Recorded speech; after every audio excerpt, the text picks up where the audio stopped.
Biopharmaceutical processes require fast, reliable, and sterile fluid transfer connections. NEST Aseptic Connector series provides an efficient and reliable connection solution for single-use bioprocessing systems. With its unique design, it enables sterile connections even in non-sterile environments, greatly improving the convenience and safety of fluid transfer.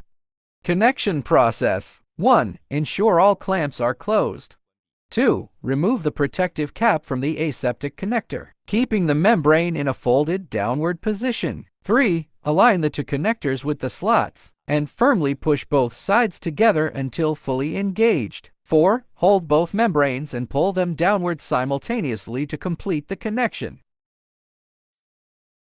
After the connection is completed, secure the plug in place to ensure a tighter connection and safer fluid transfer.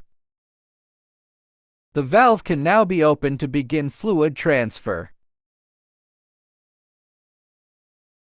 NEST Aseptic connectors are genderless and do not require clamps, fixtures, or welding equipment. They feature an intuitive 3-step connection process, making operation simple and convenient. These connectors are commonly used in cell culture for connecting media reservoirs to bioreactors or culture bags, as well as in downstream biopharmaceutical processes for feeding, sampling, or any step requiring sterile fluid transfer.